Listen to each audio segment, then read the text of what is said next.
in some languages. Turun juga. Mudah. Gini.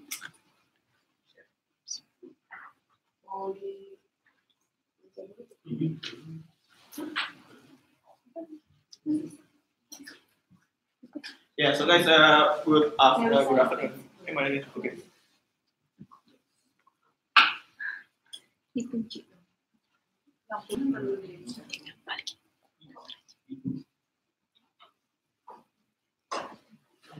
Kalau aku makan berapa berisik? Enggak, Mbak. Pelan-pelan.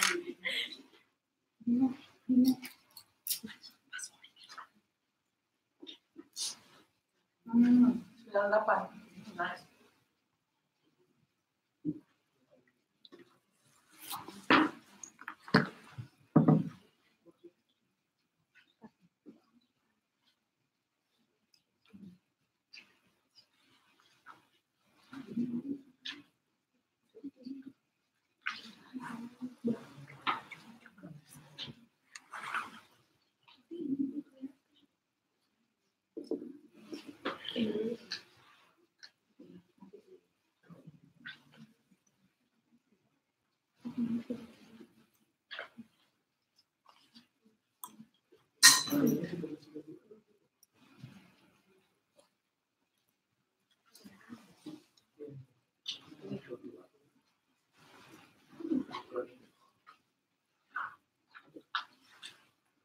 Hello, good afternoon, everyone. Welcome to our discussion today. So before we start our discussion, and while we also waiting to our guest speaker, we are welcoming and we're gonna screen the movie of the tragedy of the 1998. So enjoy the time and enjoy the snacks. And if you guys feel thirsty, feel free to grab some drinks behind in the back seat. Thank you. Thank you.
In May 1998, Indonesia was feeling the brunt of the economic crisis sweeping East Asia. As rising unemployment and inflation created widespread hardship, disaffection rose at the Indonesian government's ineffectual policies and rampant corruption. In April 1998, shortly after the re-election of Suharto, a former army general and ruler of Indonesia for 32 years, students from major universities throughout the archipelago organized massive rallies calling for fresh elections and effective measures to combat the crisis. This was only the latest incidence of Indonesia's student rising to voice the aspirations of the people and being beaten down for their trouble.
1994 sampai 1990 ya. Nah ini berlaku sampai terjadi atau pernah juga ikutin bukan di Indonesia sampai terjadi di Juli 1996. Ya. Di Juli 1996 itu pengumpulan terhadap hampir beratas basis perlawanan rakyat Indonesia.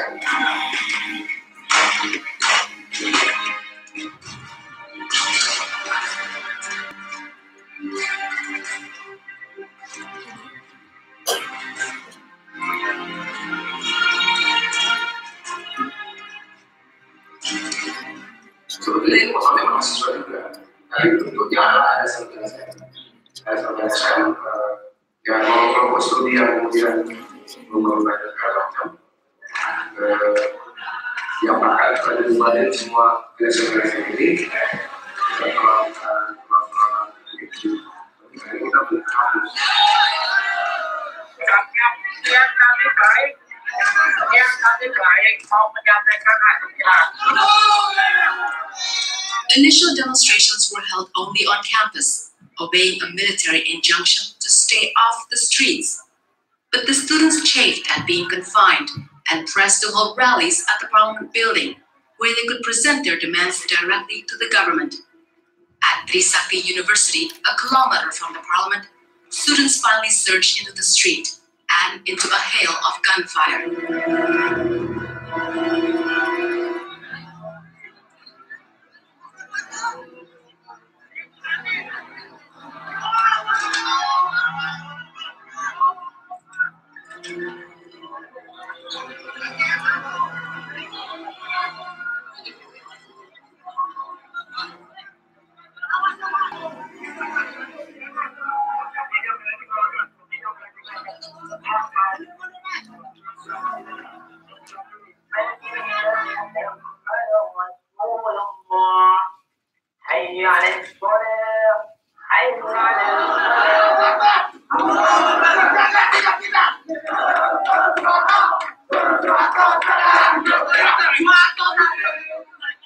The Trisakti tragedy triggered a wave of rioting, killing hundreds during the next 2 days. A week after the tragedy, students entered and occupied Parliament, facing only token resistance from the military.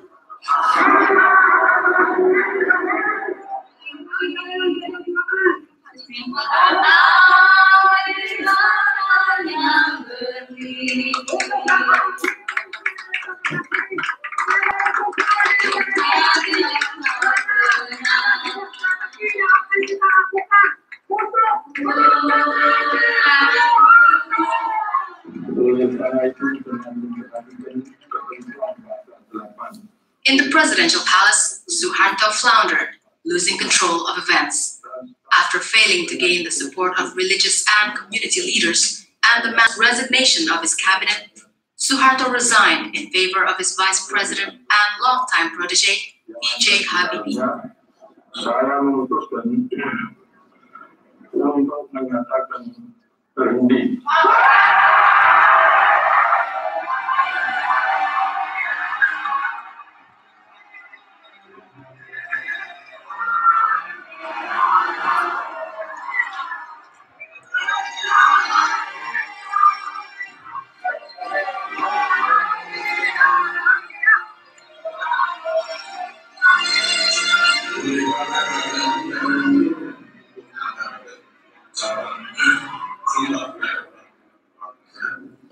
Maka untuk menghindari kekosongan pimpinan dalam menyelenggarakan pemerintahan negara, tidak nasional wakil presiden secara juga akan melaksanakan pengusahaan surat presiden yang berpengaruh.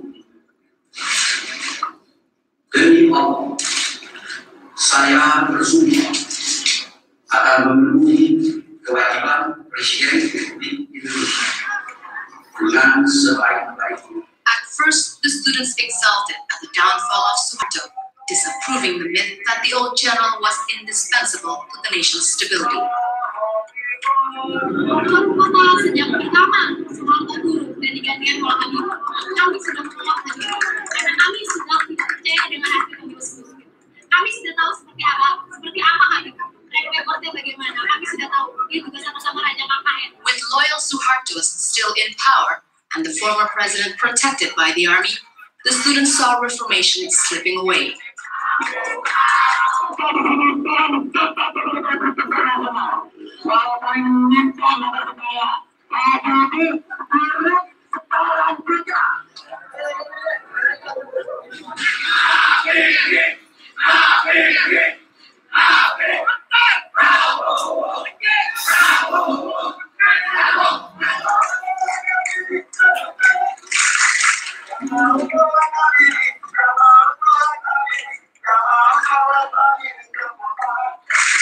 Kami ingin menyadarkan pemerintahan kita tidak beres. Banyak yang sudah masuk dalam pemerintahan ini, sedangkan kami pemerintah sudah menolak hasil pemilu 97. Kami sudah menganggap hasil pemilu 97 cacat moral, cacat hukum, cacat politik.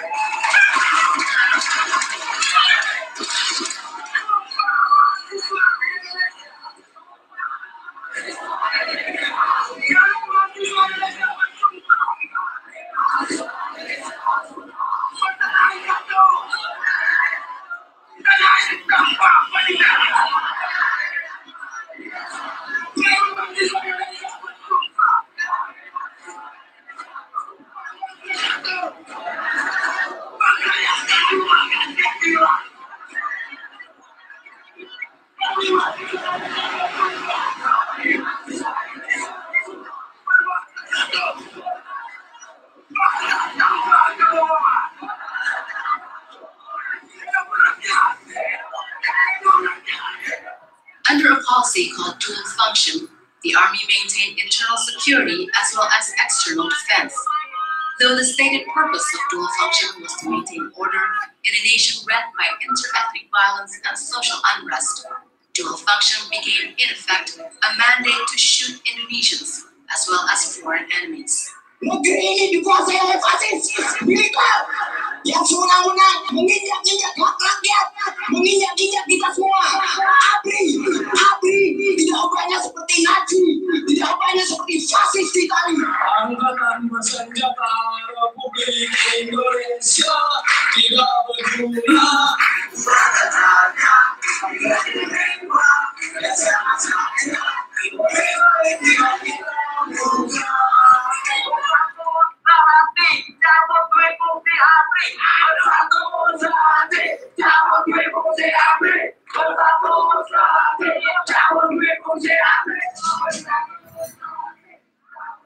As the rallies became more frequent, drawing students from every institute of higher learning onto the streets in boisterous gatherings, the military overreacted, fielding thousands of fully armed troops to confront peaceful demonstrators. In the military's eyes, the sons and daughters of the Indonesian middle class were an implacable enemy of the nation.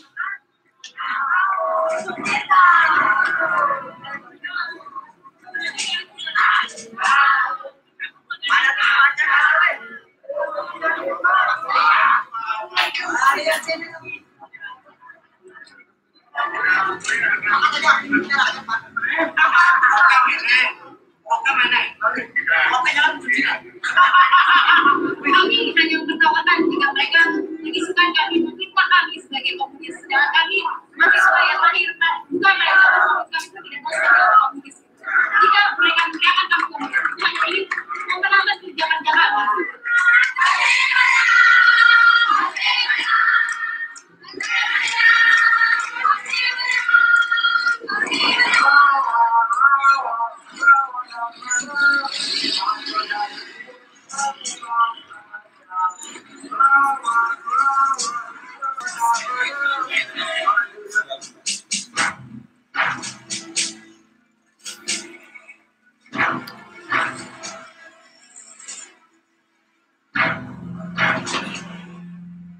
Tensions grew as both sides prepared for the upcoming special session of Parliament, called to prepare for new elections.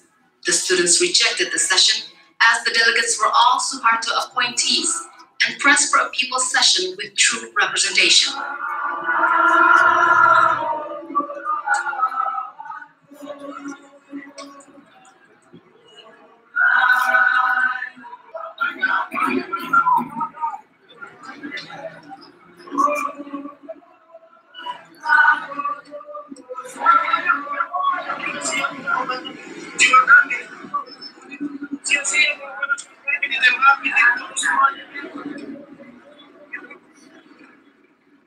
Kami tetap konsisten terhadap isu yang akan datang, yaitu penurunan harga dan terbentuknya kekuasaan klasik yaitu Republik Rakyat Indonesia. Kekuasaan klasik ini akan orang-orang yang memiliki integritas tinggi bagi masyarakat, kredibel bagi masyarakat, yang akan duduk bersama-sama untuk membicarakan masyarakat. Kami tahu rekapnya mereka sebelumnya. Kita dudukkan bersama-sama. Kita tinggalkan kepentingan masing-masing golongan. Kita pikirkan kepentingan rakyat bersama. The government went ahead with the special session in the face of widespread protest. As demands by students and other community groups to include true reformist measures on the agenda were ignored, the students became more aggressive.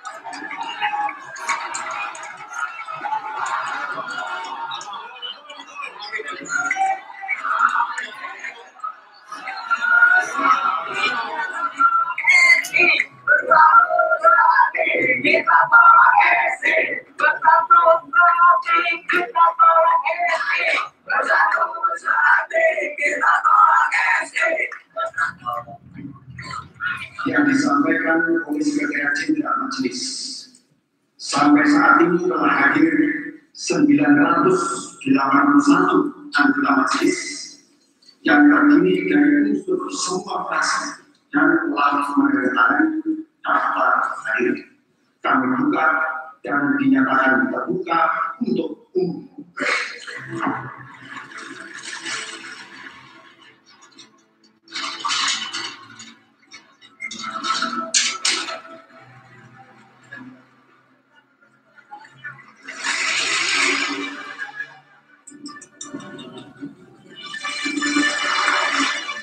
The students hit the streets during each day of the special session.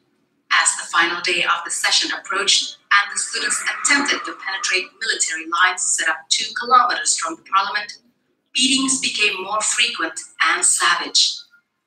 On the eve of the final session, shots rang out at the Semangi Cloverleaf.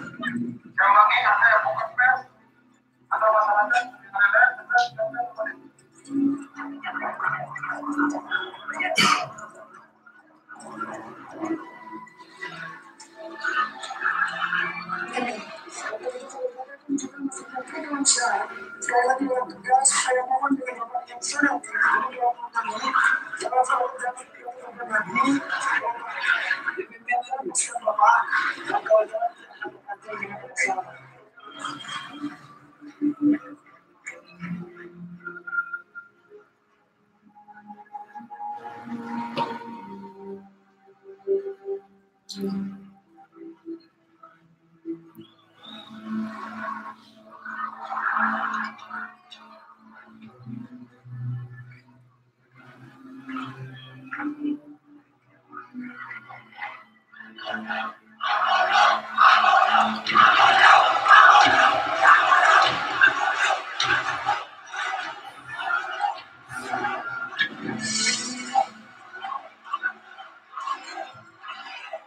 In a bloodier repeat of the Trisakti tragedy 6 months before, the military fired blanks, rubber, and live rounds into the crowd of demonstrators. As night fell, gunfire became more intense and the death toll rose.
The security forces entered the fray to the accompaniment of fighting anthems and fervent cheers.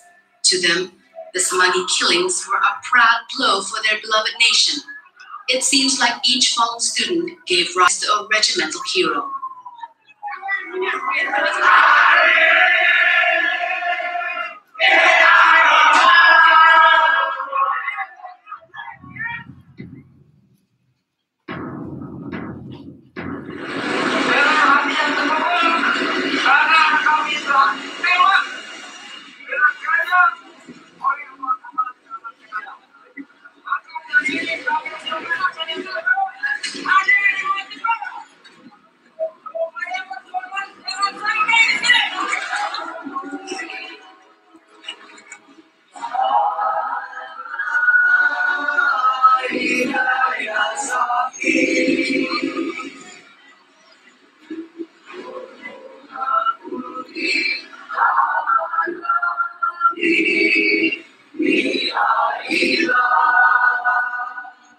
Both students and military sang the same patriotic songs with the same heartfelt fervor.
After the special session, the students went back to the streets, demanding a more truly representative people's session.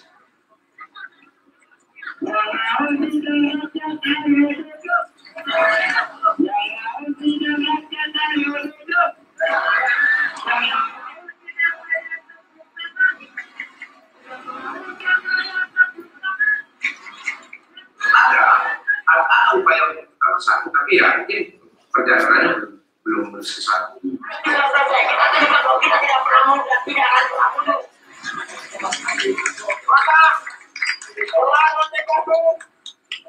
Sebagaimana kesepakatan semua elemen yang diketahui pada hari ini bahwa yang kita akan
One degree of the special session was to investigate the wealth of Suharto's family and his cronies and bring them to court.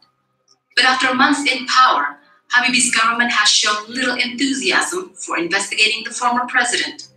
Again, the students pressed their demands for truth, openness, and justice.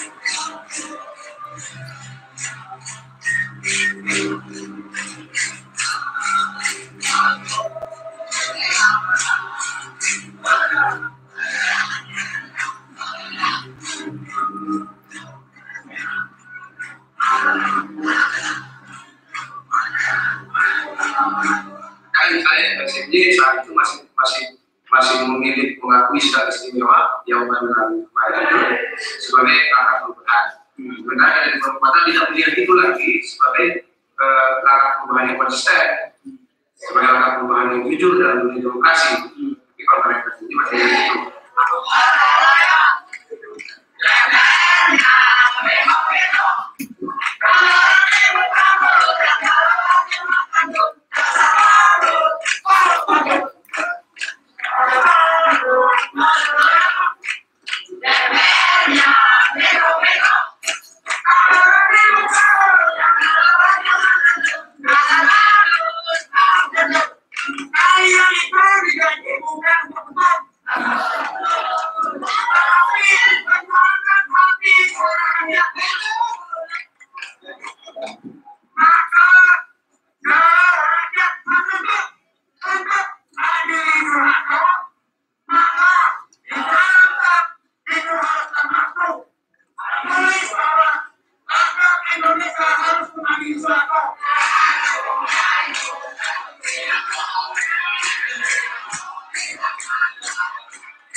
To make positive identification difficult during clashes, troops exchanged their distinctive, brightly colored regimental berets for camouflage slouch hats. Even so, the students still recognized the Marines, who were not implicated in any actions against students because they contrived to show their pink berets.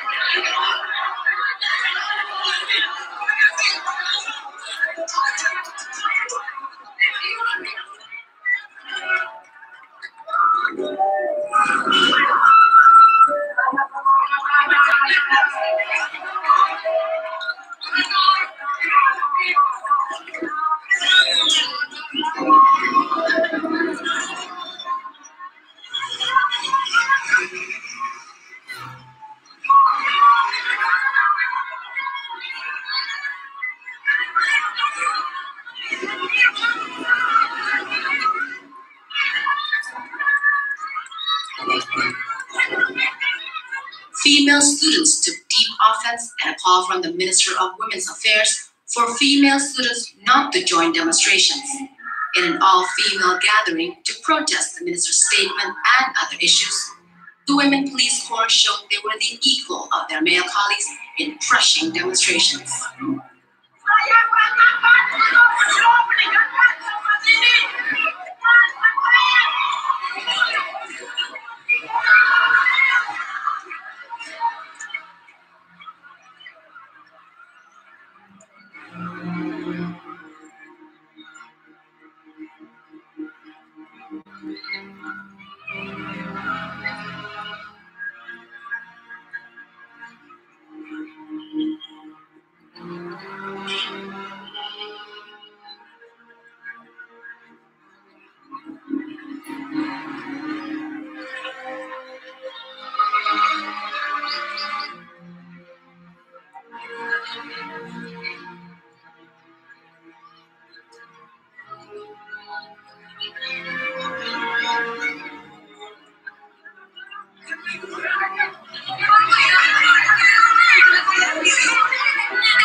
Dia ngomong tapi ngomongnya evakuasi kita udah mau balik tapi nggak itu pada 5 detik dia udah langsung muncul nggak kasih peringatan apa apa jadi kira-kira gini ya kita udah masih semua terus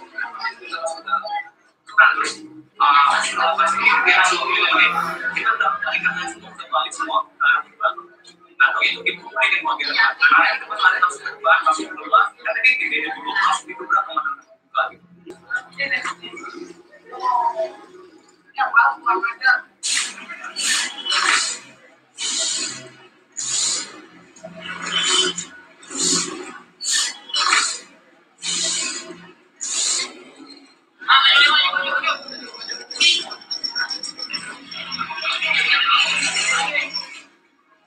After Somali, battle lines were drawn. The mistreatment of female demonstrators and the gratuitous beating of activist representatives seeking reconciliation with the military convinced student leaders that to win, they would have to fight.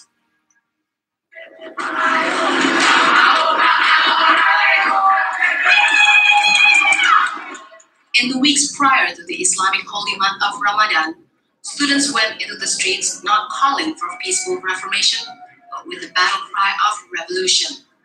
They now sought confrontation, revenge for the mistreatment of their friends and colleagues.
Though some student leaders tried to prevent incidents from escalating into bloodbaths, the demonstrators were now beyond effective control. At Taman Ria, protesters breached police lines and forced the once invincible security forces into retreat.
forces were astounded. It was clear the students were no longer afraid.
So that is the end of the movie. Tanggung jawab pemerintah. Kan ini sumber pemerintah kalian. Seharusnya mereka itu yang harus tanggung jawab. Another video. Well, do you guys have any opinions or maybe comments after watching the movie about the Reformation era in the 1998? Well, maybe to share my own reflection that time during the May 1998. I think that was the moment when everyone were very afraid of at that time. But it's not only happening during the May, but it's for me it's happening all of the year of 1998, because the economic crisis is not only hitting at that time in the month of May, but from the early beginning of the year. And it's also as my background is in ethnic Chinese, during the May 1998, it was also horrifying for us as the mass demonstration that they have, as you can see in the movie before. It's spreading to all over the city. It's not only in the capital city, but also in the other main cities like in Semarang or also in the central Java. We also, but because of the condition, it's not conducive for doing economic activity and going to the school. I remember that all of us that we need to flee from Indonesia, and we need to see until the condition is safe enough. We went back to Indonesia again. But in case that you have any comments or maybe questions after that during the discussion, feel free to raise the question to our moderator Bayu Yun later on after the end of the both discussion. And before we start our discussion about from the first panel and the second panel, I would like to welcome for the guest speaker, Mbak Ratna, and also Bayu Yun as moderator, and also from the Chief of Indonesian Student Association in Netherlands, Mas Yance, Arizona. Welcome. And the theme of our discussion is Indonesia's human rights challenge in the age of identity politics and human neoliberalism. I think that we don't wait for long. I will welcoming the speech from our chief of Indonesian Student Association from The Hague, Dipa, to open the discussion. Dipa? Yeah. So, good afternoon, friends. Mas Yance and Mbak Yuyun, Mbak Ratna here. Thank you so much for coming and giving the opportunities to give us some speech for the to give sort of discussions about to commemorate, to reflect about what has been working and what is not working regarding 20 years of reform. We just saw the movie, which is very important to remind us like how important it was the reform for some Indonesian people here and how we can go along from it. And without further ado, like I was during the conditions as well as like I live only 2 kilometers from the parliamentary. So the tear gas, the bullets, the campsite of armies was located just nearby my houses at that time. So when I was at 8, like I was playing with the troops, and then like also my sister was also students who went to the demonstrations as well. So it's kind of a bit of a mixed experience from what I had at that time. And this is a reminder for us, and I hope you can enjoy the discussions. And without further ado, thank you so much for all of you who's coming here or they come here, and Mas Yance as well. So yeah, thank you so much. Enjoy.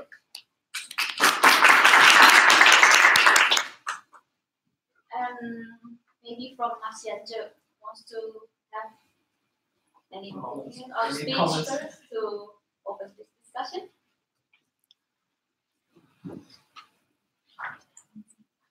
Okay, thank you. Good afternoon, everyone. Good afternoon. First of all, I would like to express my gratitude to PPI Kota Den Haag to collaborate with the PPI Belanda to organize this event of commemorating 2 decades of the reform in Indonesia. So already two decades to now. And also good to see first from the movie in the beginning. So I think it was a good start to bring us back to the history of 2 decades ago. And we also see how certain names mentioned in the movie also still taking power now in Indonesia. That is a good start to request the discussion later. And also to see how the effort from students to have revolution, but it was not succeed. And then we faced the reformation instead of revolution at the time. And the impact is now we are living in a situation where the new order regime is still some part of them still in our society now in Indonesia. And what we have until Suharto fell down is not a society who really anti new order, but we're living in the society what we call like the post new order society. Post new order societies mean that some part of the new order is still taking place, and then there is also continuation of the new order legacy. For instance, military in power, also the colleague like Golkar, one of the supporters of new order regime, still now in the high number in the parliaments. So if we calculated that Golkar and also many new political party emerged from Golkar, from Golkar politicians, then create a new political party. So if we calculated those parties now still 54% total Indonesian parliament now. So we still live in this situation that what the student faced in the 1998 still the same. There are a lot of work that have to do by students, but of course we are not trapping in the past history only. Well, we have to be optimistic as well to face the future and to face our challenge now. That's why the discussion today also will talk, especially about the identity politics and also in terms of the neoliberalism. So, I mean, to the reflection of the past, we have to go to the future. What have we do for the future to face our current challenge? And also, thank you to Bu Ratna Saptari and also Pak Raffendi Jamil. Welcome for your willingness to be speakers for a discussion today. So, give back to you.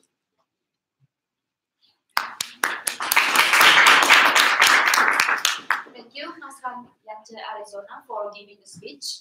And we will not wait too long. So I will invite the moderator, Mbak Yuyun, and the first speaker, Mr. Raffendi Jamil, from Human Rights, Senior Advisor at Human Rights Working Group, to start.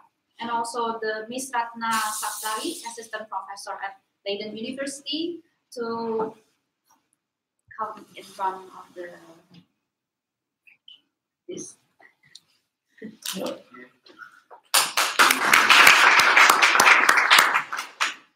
Thank you, Melissa. Thank you for coming, everyone.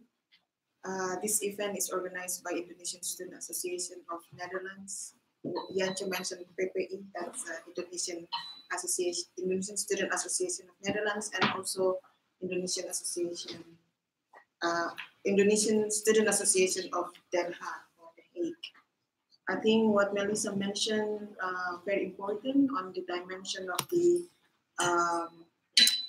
atrocities against Chinese, especially women.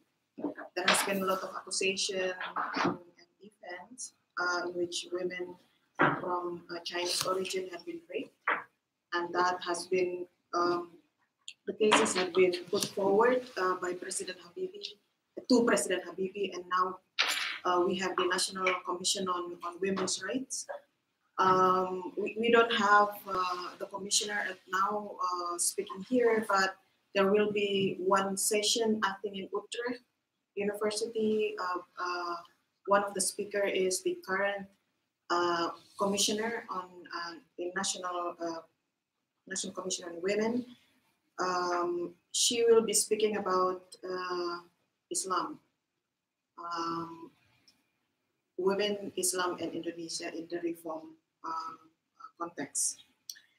So as we have been watching the film that was in May 1998, a year after the financial crisis in 1997, and next month we are going to celebrate the anniversary of Indonesian political economic reform. As you can also see that initially students wanted to have revolution, but there has been a number of political discussion at the House of Representatives, and finally the reform was the one that has been chosen for the direction of Indonesian democracy. From 1998 until now, there has been a lot of events, changes happened afterward, and it is our time perhaps to take notes and to take stock on the result, challenges, as well as the homeworks to be done. And it is perhaps our time to ask how far we have been from the reform. Secondly, who enjoy and benefit of the reform? Who got marginalized and structurally forgotten from the reform? And what has been achieved, what has been failed to achieve. Next year, we are going to have the fourth direct election, 19 April 2019. So again, this is very timely. This is 20 years of the anniversary of the Indonesian reform. And next year, there will be the fourth direct election in Indonesia. The direct election is also a result from the reform itself. So it is perhaps very strategic for us Indonesian students or those who are interested in Indonesia's issues to really look at what we have come so far. And the title here is Neoliberalism as well as the political identity. So perhaps the question is, how come the reform that fought by a lot of people who have died, injured, traumatized, come up with this political of identity? Is it really what we want as Indonesia, or how this come about? So today we are honored to have two prominent speakers who were very influential in their activities during and after the reforms in their own field. We have Raffendi Jamin, who is now the senior advisor of the Human Rights Working Group, an NGO based in Jakarta. He was regional director for Asia Pacific of Amnesty International, and he was also the representative of Indonesia in the ASEAN Intergovernmental Commission on Human Rights. He will be speaking about the politics of human rights toward the presidential election 2019, expectation, consequences, and challenges. And our second speaker is Ibu Ratna Saptari, lecturer, associate professor at the Leiden University, women's activist, the founder of a number of women organizations in Indonesia, and also the Secretary General of the Indonesian Women Migrant Workers Union. She will be speaking on the politics of production of labor union, the case of clove cigarette industries in Surabaya and Jombang, East Java. Each speaker will be given 30 minutes to speak, and followed by question and answer when they finish the talk. So I would like to start with Pak Raffendi Jamin. Okay, thank you very much for the introduction. And I'd like to thank, of course, the organizer, PPI Medan and PPI Den Haag, right? And my apology for coming very late. I'm coming from all the way from the border area. I don't know whether you know the border area here, very far away. It's like if you go to Jakarta, it's like in the fluid area, you know, the reclamation area, which become a very heated debate on the reclamation area. But that was not a debate at all here. Yeah, and I have a very good driver who has been, which is actually my wife. I think she's trying to find a way and park the car. Yeah, well, that's not an excuse, but it is actually an excuse. All right. I apologize. I don't prepare any PowerPoint presentation. I really hope that my part or my take will be more powerful than just a PowerPoint. I hope. And I was actually asked by Yuyun to come and speak in this forum during my visit, which is actually a holiday visit. So forgive me again for not really preparing a very excellent academic presentation. There will be more kind of informal sharing recent development with regard to challenges on human rights that we have in Indonesia. The title is on neoliberalisms, so I think that will be part of Ratna. We will discuss why is it neolibs become very influential in forming the identity politics in Indonesia. I've been trying to also to understand what identity politics is, first of all, right? Because that's the title you choose. And I think in the context of Indonesia, identity politics is more negative than positive, while in other part of the world is a very positive, positive notion. because it is also becoming a very strong, how do you call that, motivator, or what do you call that, push factor for a social movement which identify themselves, for example, as LGBTI groups. It is because of their identity they're becoming very strong in really struggling to actually to express themselves based on their identity. So that's why I was trying to understand that, the identity politics. But in the context of Indonesia, identity politics is more related with basis of the identity is the religions, the ideology, and ethnicity. So there are three factors, which is not very common. I mean, which is not a unique character for the whole Southeast Asia.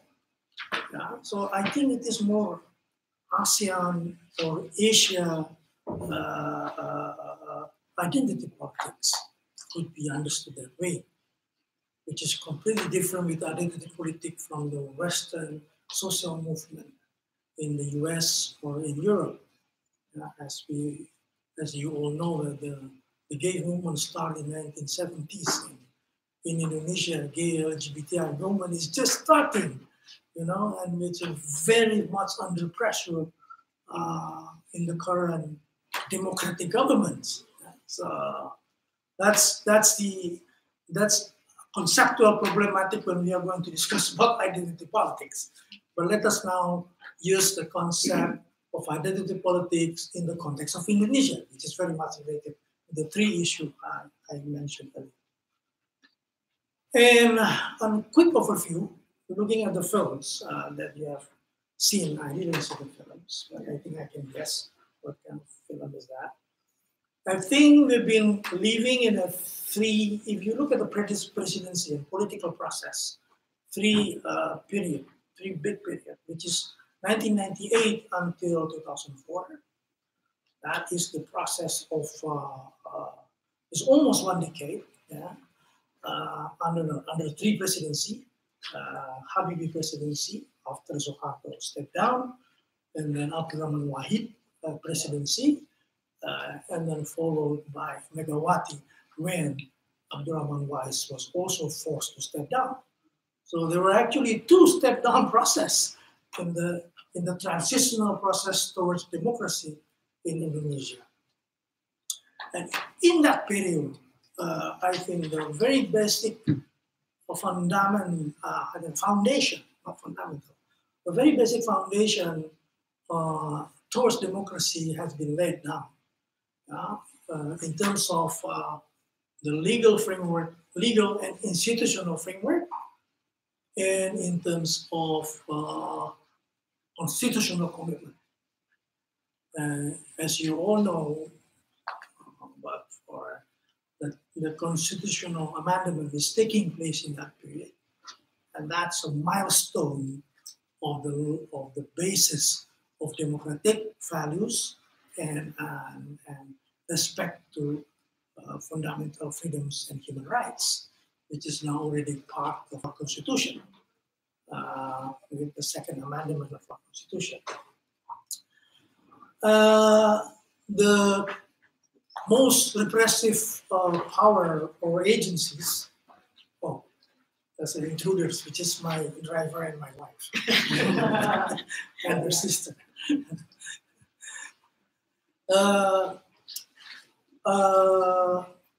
So what is also important in that period is the democratizing the most oppressive instruments at that time, which is the military and the second, the police. That's why the division of police and military was also taking place with law and defense, with law of TNI, law on armed forces, and law on police forces. So those are the legal, very important legal framework, which become the basis as well of our democracy now.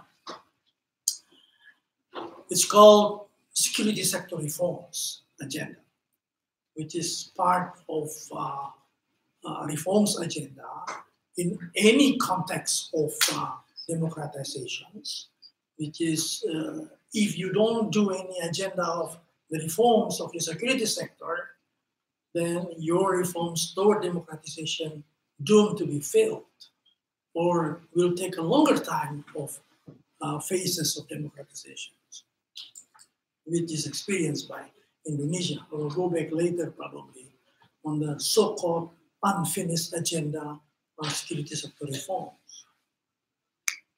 The second period. Second period is the 2004 and 2014.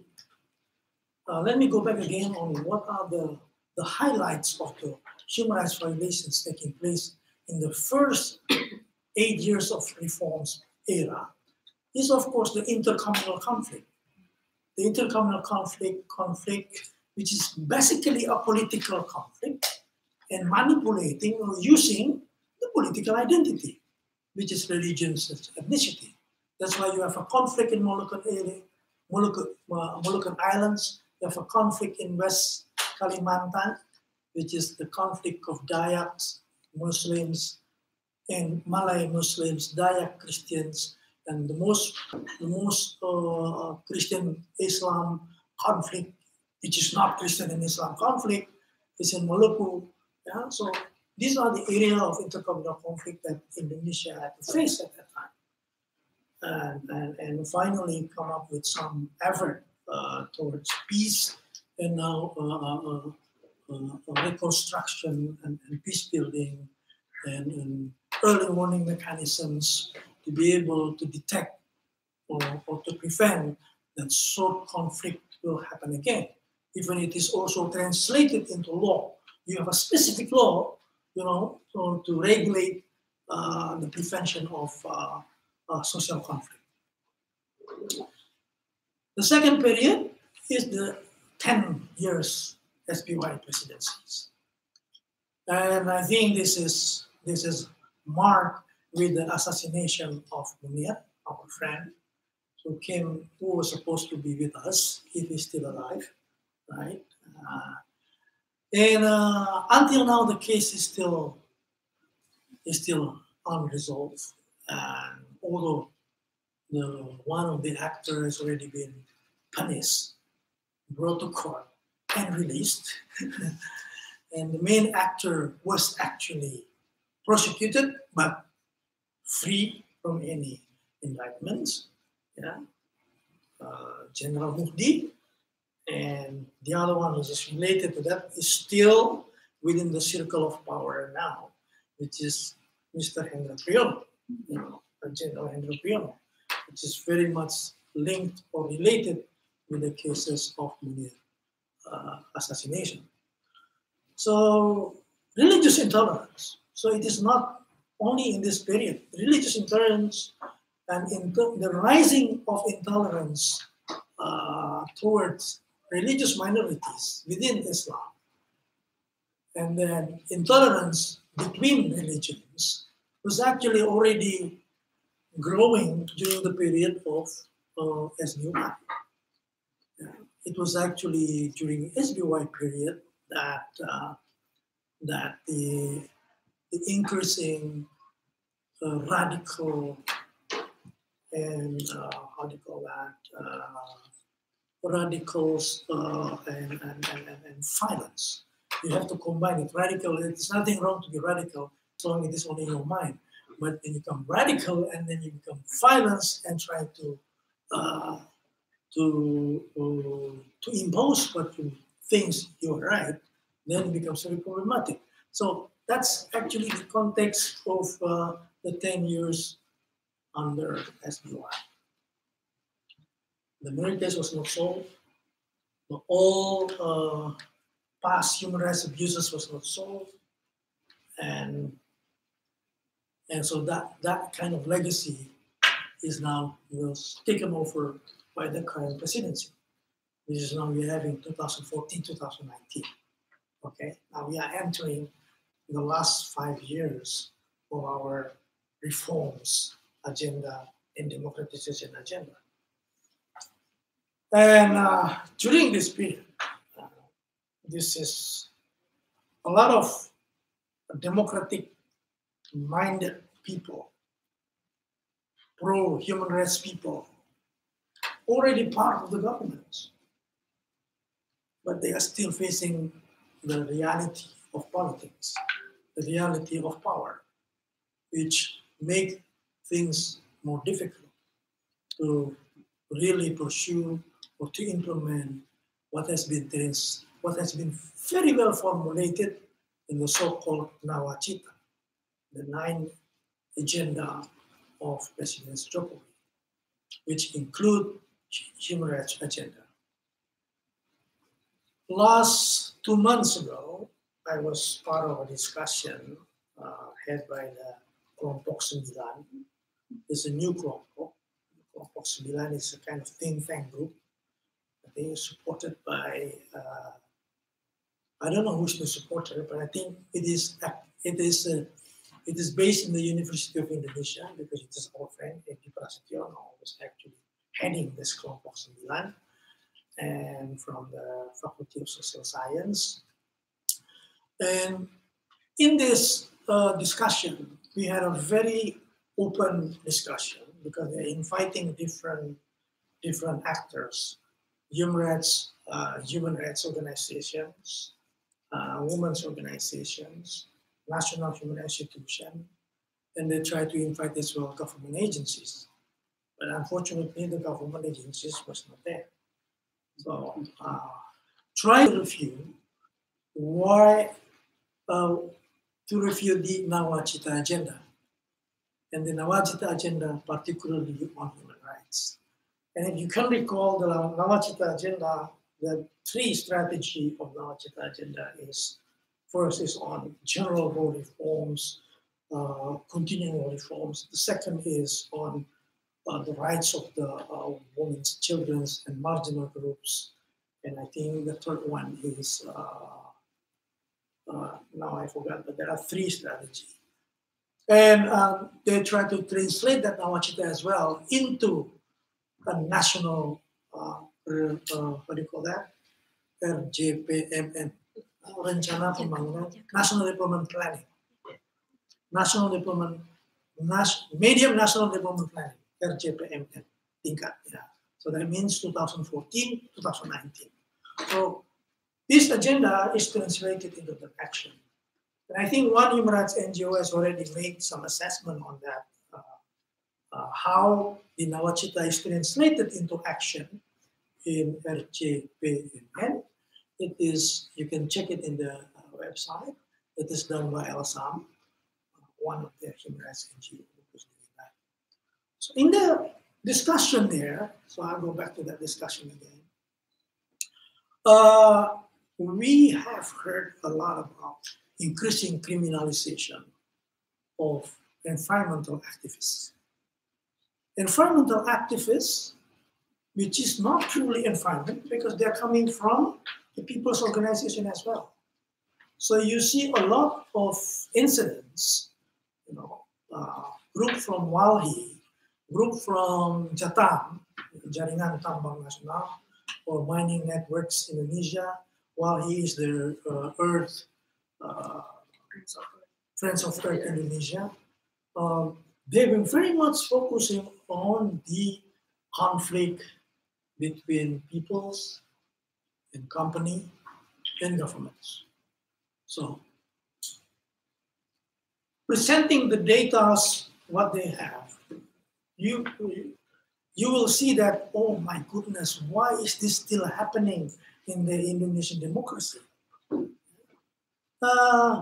This has a lot to do with the politics, with the one in power who is running this government.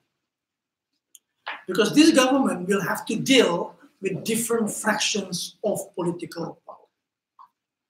So that is actually basically the challenge that any government will have to face to address the so-called impunity or the crimes which is not punished the key of addressing and resolving impunity is very much a political question. If you don't address the political, the one who is in power, the perpetrator who still have a very strong influence in terms of economy, then you will, yeah, I got 7 minutes. I like to talk very slowly. I got 7 minutes. I'm getting faster and faster again. All right. So these are the area of challenges that now we have, and what actually this government is trying to do. And if you look at now the national mechanisms, how does national mechanisms works to deal with this? We have National Commission on Human Rights. We have National Commission on Violence Against Women. We have National Commission on the Rights of the Children. We have the National Commission on the Protection of Witness, including witness of human rights, gross violation of human rights. And as you know, each of these institutions has its own dynamic as well. And we have also witnessed in the last previous National Commission, we have a very, very poor achievement in terms of performance of National Human Rights Commission. And now we have a lot of hopes with the new batch of this commission. And yeah, they will have to really catch up, not only in catching up the issues of human rights challenges based on identity politics or based on the economic interests of powerful groups within the government. They will also have to deal with their own internal problems of Komnas HAM. So national mechanisms is there, which is independent national institute. And then you also have DG on human rights. I think Indonesia, since human rights was becoming the key foundation of the reforms government, it was a ministerial level, and it was downgraded into a DG level. But until now, we still have Ministry of Human Rights, but under Minister of Law and Human Rights. So we still have Minister of Human Rights, and which is conducted every day by the DG of Human Rights. So DG of Human Rights, they are the one who is actually responsible to mainstream and to implement the human rights agenda of governments. And it is reflected and it is formulated in the so-called National Human Rights, National Action Plan on Human Rights, NAP of Human Rights. And this NAP, within the structure of government, you also have a possibility to receive complaints. So complaints from any human rights violations can be filed to the National Commission of Human Rights or to the government's agencies, which is responsible for human rights. And some has its own leverage. Each of them has its own leverage. And I have also witnessed this National Human Rights Action Plan implementation, which is already in the third phase. Even during SBY, there is a National Human Rights Action Plan. But I think only at this time that the National Human Rights Action Plan was really, really integrated in the planning minister, which is Bappenas. If you don't try to integrate it, then you will come, who's going to pay this? So now, within this period, one thing that you can see as a progress, how little the progress is, that they really try to put this into the planning where the money is there, then it can be implementable from the perspective of the government. Okay? And you have other ministry which is responsible for a very specific issue of human rights, which is trafficking in persons. That is under the Ministry of Women Empowerment. And then you have a Ministry of Social Welfare, which is in charge for the rights of the people with disability National Action Plan. So from the national mechanism, you have the executive, you have independence mechanism, and you have the legislative, and you have the judiciary. And I haven't really touched the judiciary. Judiciary have their own issue. and which is becoming also part of the challenge during our reforms. I have a long story on how these ethnicity religions relate with the question of majority and minority, how the tension between freedom of religion and freedom of expression is actually now become a challenge in Indonesia.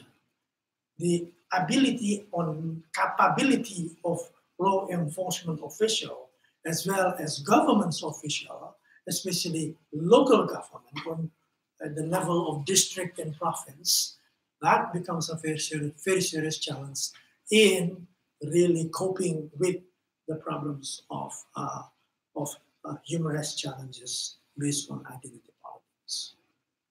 I think I finished my 7 minutes. I'm not going to continue. I can continue, but There are 3 minutes left. 3 minutes left. And it would be good to address how human rights will be used as a political tool for the election next year.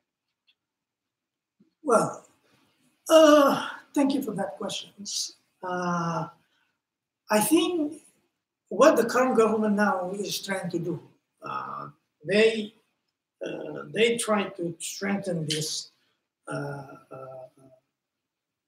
legal and institutional framework to really address the issue of intolerance. Okay? Intolerance, which is to be more specific, it is actually how to deal with the hate speech issue. How are you going to deal with the hate speech? You know, then everybody can explain, this is my freedom of expression, can claim this. I just exercise just like what this artist did, you know, this is my freedom of expression, you know, to say something bad about other person. And even, you know, that's the defense. What's his name? This artist. Indonesian artist who is actually brought to trial. I forgot this artist's name. The guy, you know, who is actually part of the 212. Madani case, you know. He's using humorous language. This is my freedom of expression to do that, you know. Fundamentalist. While exercising freedom of expression, there is an implicit of rights, is actually obligation to respect.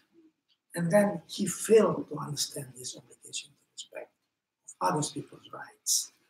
So, but this will have to be translated into law and into the understanding of the law enforcement officials, into the understanding of the governments at the local level, who is dealing with the day-to-day life at the local contextual level. So, so the framework in terms of preventing it, law, legal reform is and then some regulations and new regulations is created, and then institution.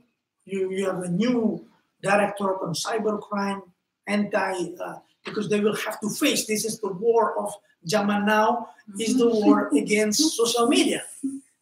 Yeah? It is the social media who is actually changing the political package, political arena. So that is the thing that they prepared, and with the campaign, with the advocacy, one new institution on ideology. What is this name? New institution on Pancasila ideology, which become a new badan. That is one of the instruments of this current government to actually deal with this, of preventing the radical perspective and violent radicalization process will take place in terms of the politics as well. So it's advocating that whatever you are, whether you're Christian, whether you are different language and ethnicity, now we are one in the context of Pancasila. So basically that's the thing, that Pancasila upholds all tolerance value in terms of value and in terms of action, in terms of behaviors. So these are the things is actually trying to do. What I miss to really read or understand is from the part that has been advocating the identity politics based on religions and ethnicity and ideology. Why I mention ideology is anti-communist ideology. It is very funny, that is still happening in Indonesia, anti-PKI, but it is in the mindset of the common people, that the common people will be easily influenced and provoked, using the ideology, the communist ideology, as the horror of a society. Yeah. So that's actually the expectation what will take place.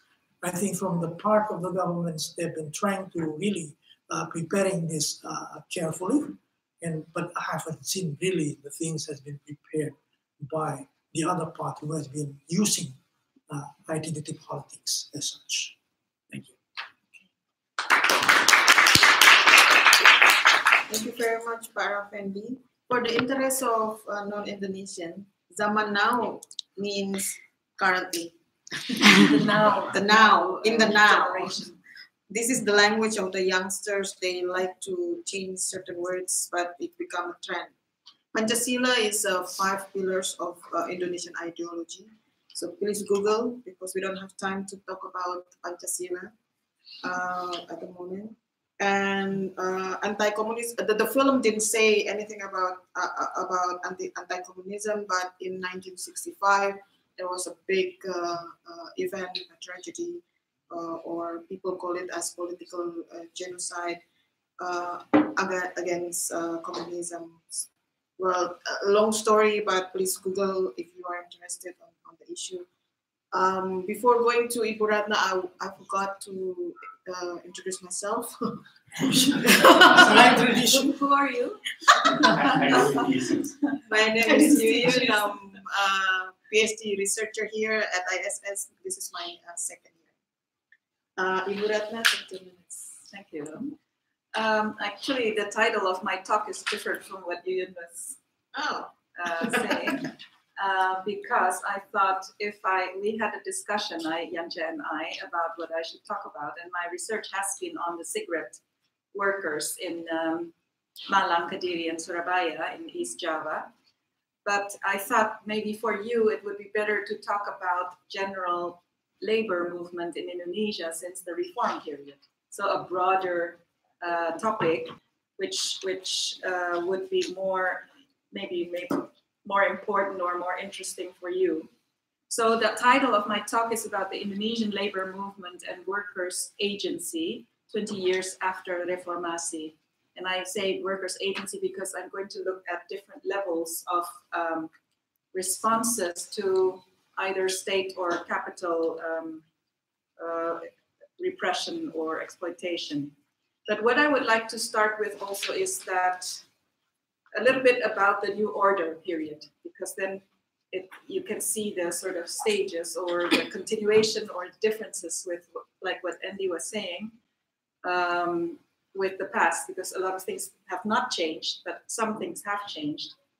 So actually I started with the, well, I can't say I started with the labor movement, but I was part of this Institute of Legal Aid activity, which is more an underground activity of having workers' discussion groups in the New Order period.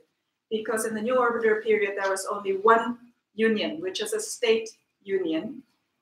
It was called the FBSI first, and then it became SPSI. I have PowerPoints, but I don't need to look at it. I have it here. And we used to, because it was really sort of dangerous, if you had a meeting of people to talk about labor issues, then you're part of the communist group, then you're instigating some kind of dangerous movement. So what we did was we went to, there were various parts in Jakarta, this is more in Jakarta, where it was called an arisan. Rotating Credit Association. So officially, it was not really a labor thing, but because at that time in the Suharto period, more than 5 people assembling in one house, you had to report to the local official, local government. Yeah. So, but if it's called arisan, yeah, the rotating credit association, then it's a sort of innocent thing. So I went through different parts of Jakarta to help have workers' discussion groups. Yeah? And this was actually my friend, the late Fauzi Abdullah, who was from LBH, from Institute of Legal Aid, had asked me, because at that time there were discussion groups, and Institute of Legal Aid is a safe place. So if you have meetings there, then there won't be any attacks from the state. And so people sometimes assemble there to have discussions. But this Fauzi Abdullah asked me, Ratna, can you help the women's groups? Because when they talk about sexual harassment, when they talk about menstruation leave, they are made fun of by the male workers. So we had to make separate women's groups, yeah? So we had these discussions, but it was always this, it shouldn't be too, how do you call it, too obvious that people knew what kind of meeting it was. So this was during the Suharto period. And yes. So that's how we operated. And we had, at that time, the idea was to try to find out what were the workers facing in their day-to-day lives. What were the problems? How do they deal with it, etc. Strikes were not usually considered to be, possible at that time, and you get immediately fired when you hold a strike, or you're taken by the police. I mean, we saw all these pictures of the police, etc., and the military, because you're considered to be sort of communist or whatever. And so how could workers then actually voice their discontent? At that time, there were already some unions that were trying to create alternative. That was the SBSI, that was Mukhtar Papahan, and yes, and then the FNPBI, that was sorry. Is it okay if I stand? Yeah. Yes. Sure. No, I'm usually nervous when I sit. I'm used to standing. But so the next one, yeah, yes. So some of you might know Mukhtar Papahan and Dita Sari, and they were also arrested at that time because of their activities. Mukhtar Papahan was a few years arrested because he was considered to be how do you call it, instigating unrest, etc. Dita Sari, who was these are all dog names, from Nasional Perjuangan Buruh, National Front of Workers' Struggles, Indonesian Workers' Struggles, was also arrested by the government because of her activities for them. And at that time, at the same time, and then with the reform period, then there were all kinds of course, liberalization, but also institutionally, unions were allowed to set up, to be established. And Habibie was the one who first introduced this labor law reform. Yeah. Now, then all kinds of ILO conventions. Who's studying about ILO here?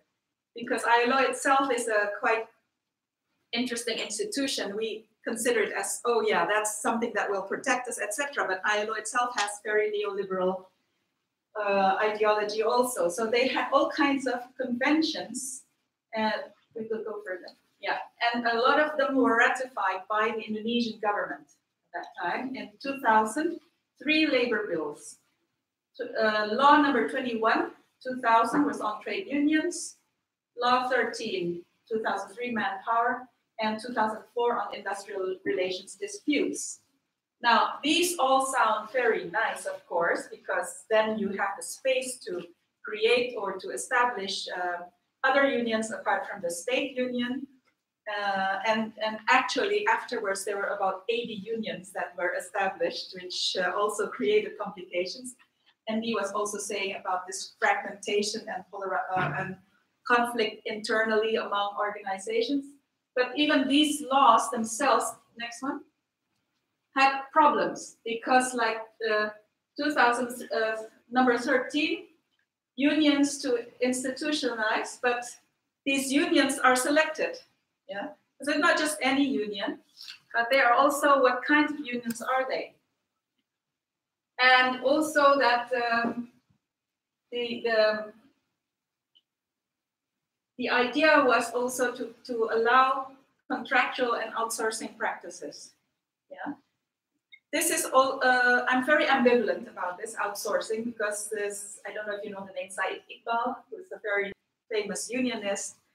Was very anti-outsourcing, anti-capital, foreign capital, etc. But on the other hand, I am myself involved with cigarette workers who are working in various levels of production. Later on I will show. And then for outsourcing, for negotiating as unions, it's difficult when you know that there are other workers outside who will also work and replace the ones in the factories. But what happens to the women who have children and cannot go to factories and need to also have their own incomes? And so outsourcing is, you see it from the labor side, I mean from the union side, it's weakening the union position, bargaining position in the factories. But on the other hand, there have to be all kinds of other types of organizations that protect the women who are working either at home or in the smaller factories. And this is also in the case of unions in Holland. FNV, etc., are now actually, how do you call it, including those who are also outside factories, but that's another discussion. Okay, further. And then number 2, 2004, is about labor dispute settlement. This was ratified, but then what kind? It's about, okay, if individual workers have problems, then their issues will be dealt with the industrial court. But that means sort of individualized dispute settlement. So not collective, but individualized. So again, a ratification of an ILO convention, which strengthens individual relations of workers with their employer. Yeah. So collective bargaining, etc., is sort of weakened because individual workers are allowed, or they have to deal with industrial court individually. Okay. Now, in the meantime, there's also this 80 unions were established during the first 5 years of Reformasi. Imagine, how do they deal with, how can they have a common platform, what kind of interest, whose interests do they represent? All these become in themselves sort of very dynamic, but also conflictual situation. So that a lot of workers quite often feel that it's really complicated to try to bring our cases through the unions, because each union will have, oh, you go with me or you go with me, etc. So many of them in the end just go outside union politics and just on the streets, etc. But it's not an either or. Usually they also go through the union, but sometimes they have their own ways of dealing with the work, with the management. So at the national level, it becomes complicated. Also, what Andy was saying, when human rights activists, but also union activists, they feel you can only influence policy if you are in government or if you are part of a political party. So this is always a dilemma, yeah? And so a lot of these trade unions join political parties to get more power at the national level. And then, as usual, you have tensions, you have different interests, etc. At the same time, also ILO, with all their conventions that are actually quite neoliberal still, because it deals with individual cases and endorses those kind of relationships, they sort of become an umbrella organization to support the different these names. If you go to the next one, you can understand what these names mean. Guys, you don't have to memorize that, but it's just an idea, all these different unions. And the first three are the ones who are sort of, how do you call it, protected or under the protection of the ILO. ILO. They're funded, they get projects, etc., etc. But it's only unions that are endorsed also by the government. So the government, the Indonesian government, gives a green light to certain unions and not to other unions. So the ones who are the first three are the ones who get the green light from the government. So they get ILO project funding, they get training, they get those kind of facilities. And the last two, no, don't. Do not support these unions, because they are considered troublesome. They are not, conducive for government control, etc., etc. Okay. So ILO will only collaborate with organizations that are officially recognized by the Indonesian government. And these other two, I can't even remember what the abbreviation is. But they're excluded from the ILO projects and programs, and they don't get any possibility to, training, etc., to follow these kind of training programs. So at the same time, you have these other figures who are involved or who are who want to represent workers' interests, And Mokhtar Pak-Paham, he set up this Partai Buruh, Labour Party, in 1992, if I'm not mistaken. But he participated in the elections and didn't get very much votes. And then his argument was that we didn't have enough funding. So there's funding needed to be able to gain votes for the parties. And this is the dilemma, because as a labor union or a trade union, they feel they can only have any effect on policy if they are part of the structure.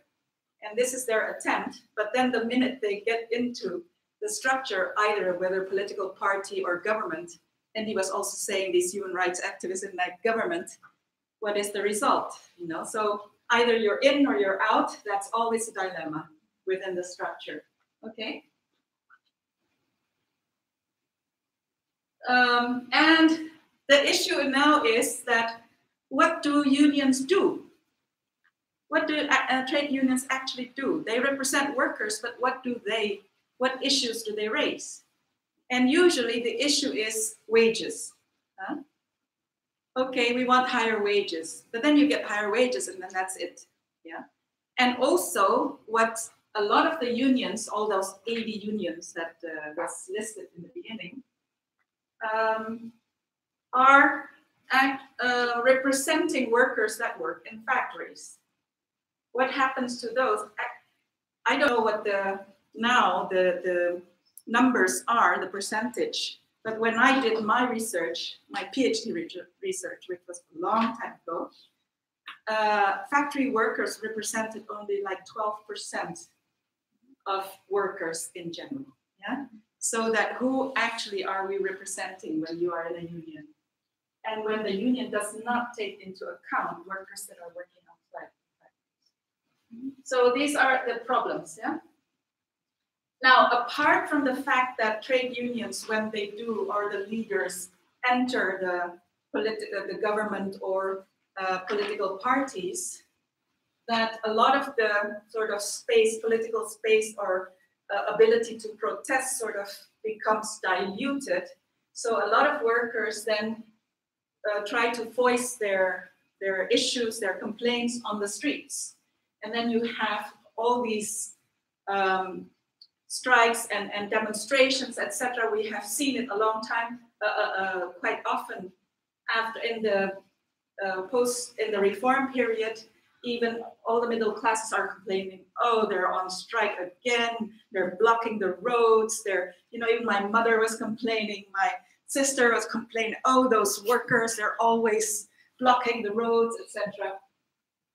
So these were the only ways, because they felt that they couldn't, voice their complaints. And there's also this pabrik, which is factory raid, but this was also by the workers in the end. It meant taking over the factory. This happened in West Java, in Bekasi. And, but they themselves thought, no, they shouldn't overuse this strategy, because then in the end they can't get any wages. When the factory, you have to know how to manage it, you have to know how to get profits from it, etc., etc. That's also not a solution. Okay. So quickly, 5 more minutes. Now these are the different forms of public protest. The SPN is one of the unions, but also here's the Aliansi Serikat Buruh Indonesia, KASPI, which wants to show we are here. You have to listen to us. So it's not specifically about wage increase, but it's about May Day, yeah, the International May Day, which is going to happen now. In Holland, it is not a holiday. I was surprised. But this in Indonesia, it is a holiday, yeah, May Day, yeah. So that's the only thing we can be proud of, I think. But then what I'm trying to say is that what happens then to workers who are, dealing with the everyday life of supervisor who is violent, or team leader who doesn't, because my work was in the cigarette industry, and cigarette industry is piece rate. Do you know what piece rate is? Borongan, buruh borongan. So you are paid by the number of cigarettes you roll. And control is not through physical control, but it's through wages. So if you don't produce so many thousand rolled cigarettes, then you don't get them the amount, So it's through the wages, through the production relations, that labor is controlled. So that they don't dare protest, because if they protest, then they won't be able to roll the cigarettes, and then they won't get their money, yeah?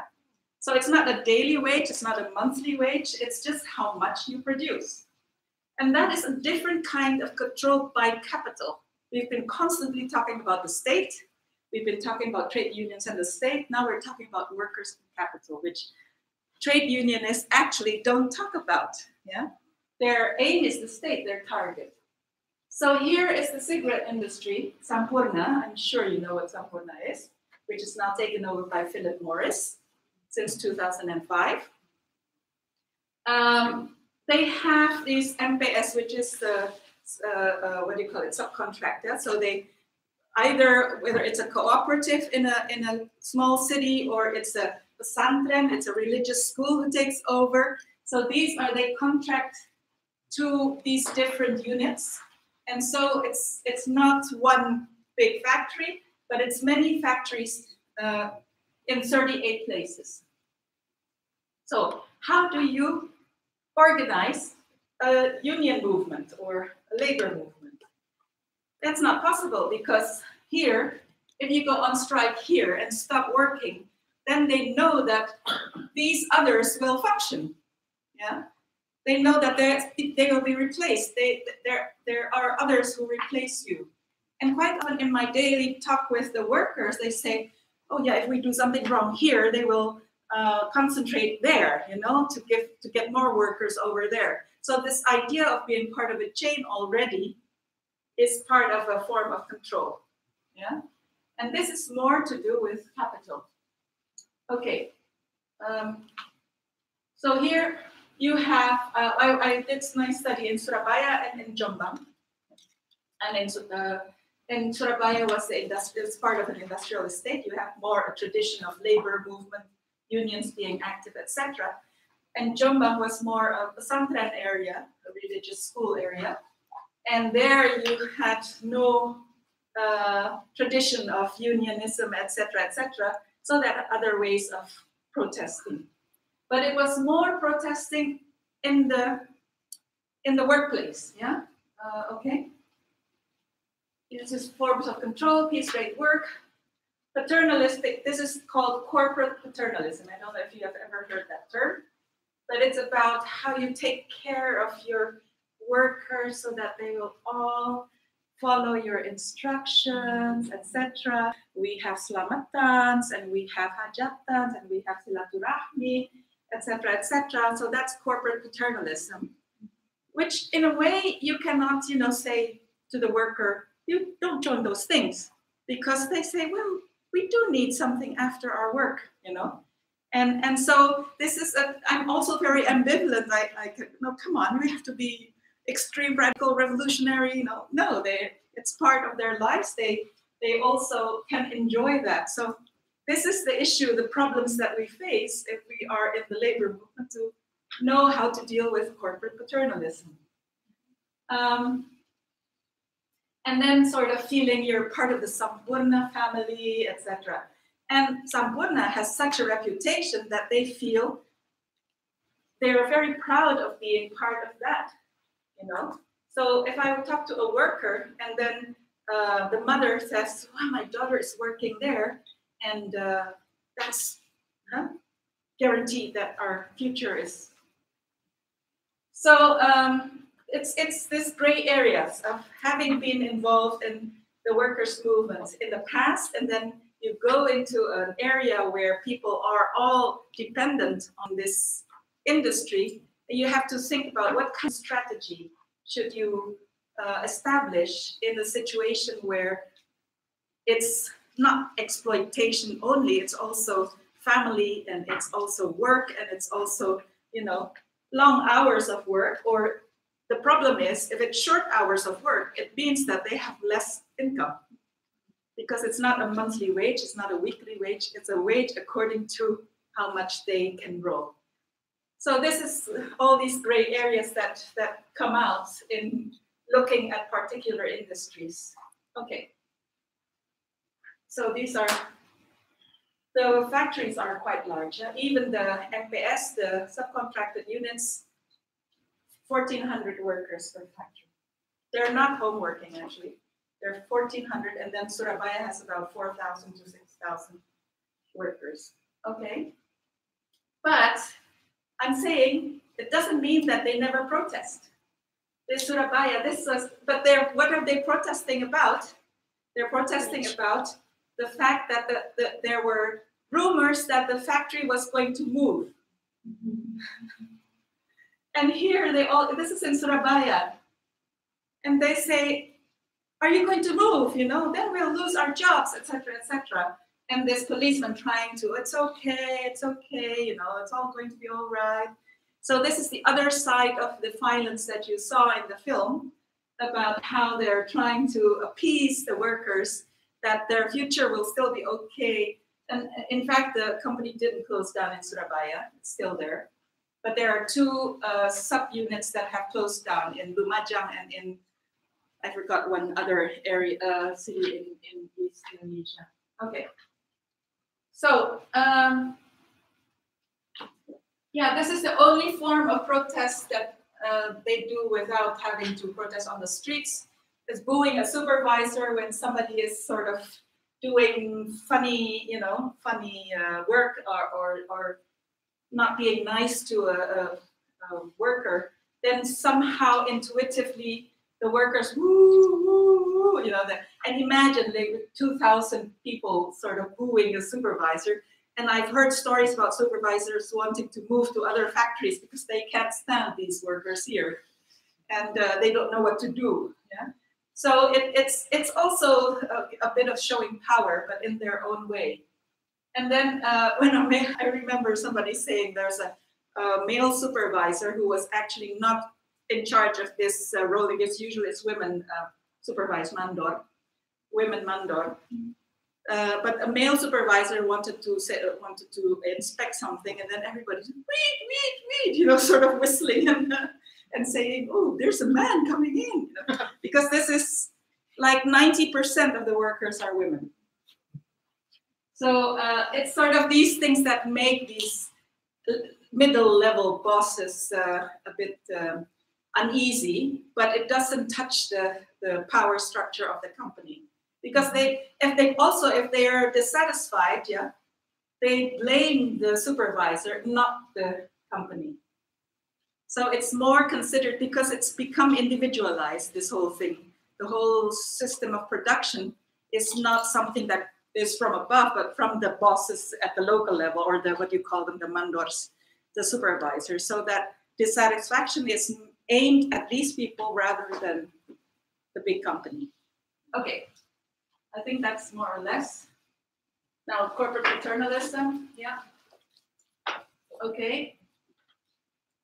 So, well, this is just,